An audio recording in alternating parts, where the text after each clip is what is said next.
Welcome home, alums. This is the Wayland All Sports Update for Homecoming 2011. I am Akira Peña, a wrestler from El Paso, Texas.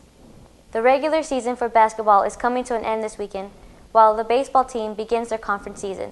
Let's begin with baseball. The Pioneers had a mixed bag over the weekend. On Friday, the Pioneers won 10-0 over the Jaguars of the University of Houston Victoria, then defeated the Bruins of Bellevue University 9-7 in home games. On Saturday, the Pioneers again defeated the Bruins of Bellevue 13-3, but lost to the University of Houston Victoria Jaguars 7-6. On Tuesday, the Pioneers traveled to Alpine, Texas to face the Lobos of Sul Ross State University. Even though the Pioneers out-hit the Lobos 11-9, stranded 13 runners, struck out 4 times, and grounded 2 double plays, they lost to the Lobos 5-4. This brings the record of the Pioneers as they start conference play to 9-7. Conference play starts Friday with a 3-game series against the 8th-ranked Oklahoma City University Stars. See you at Wilder Field. Wrestling coach Johnny Cobb had one goal for this year for men's wrestling. That was to qualify one athlete for the national tournament. Cobb has achieved 200% on his goal by qualifying 2 athletes at a tournament hosted last week by Embry-Riddle University. Richard Leal, a junior from Pampa, Texas, went 5-1 on the day to take 3rd place in the 125-pound weight class. Freshman Manuel Rocha of San Antonio, Texas, went 2-2 to take 4th place in the 197-pound weight class. The top 4 finishers automatically qualify for the NAIA National Tournament, which will be held in 2 weeks in Cedar Rapids, Iowa. The Queens and Pioneers basketball squads traveled to Edmond, Oklahoma last week but didn't get the results they hoped for. The Oklahoma Christian Eagles outshot the Pioneers 62-29% from the field to win 82-58 over the Pioneers. I said we haven't lost a lot of games as far as like a large amount of number, like 20 points. We get beat by like 5 or 6, but it's been going pretty good. The guys play hard, and that's all we ask for. The Queens had better statistics but could not hang on to win. Wayland Jr. Alex Williams scored a career-high 31 points. The Queens shot 42% from the field, outscored the Lady Eagles 40-30 in the paint, but couldn't finish the job, losing to the Eagles 84-90.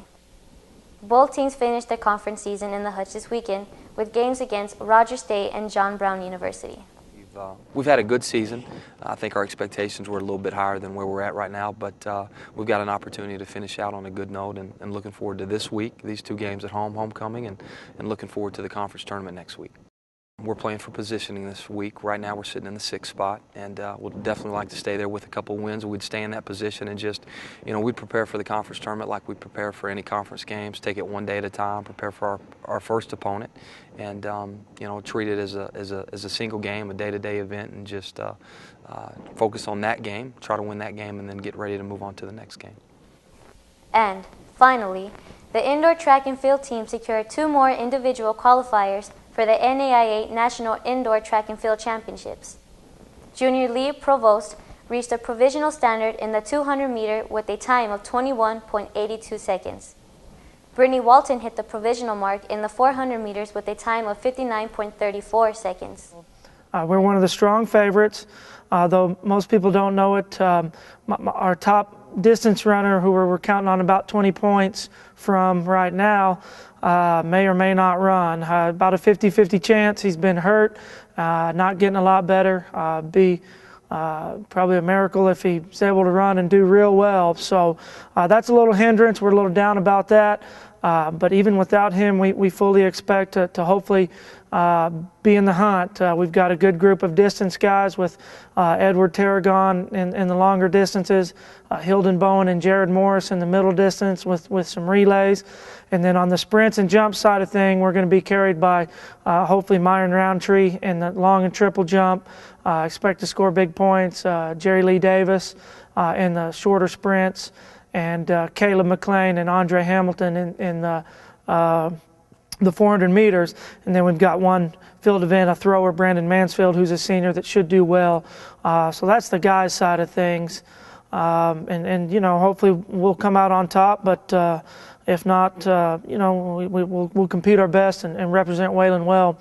But on the women's side, as I said, I think last time we're redshirting our best 2 girls. We've got a very young team, no seniors, a lot of freshmen and sophomores.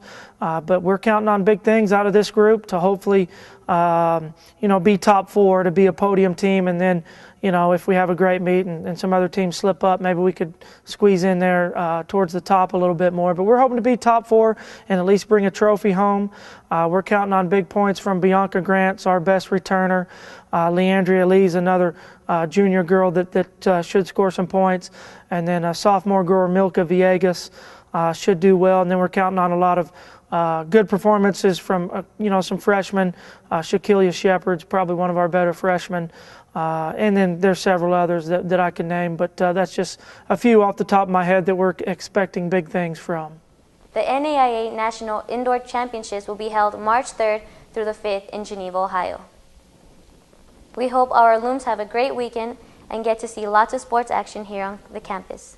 For Wayland All Sports Update, this is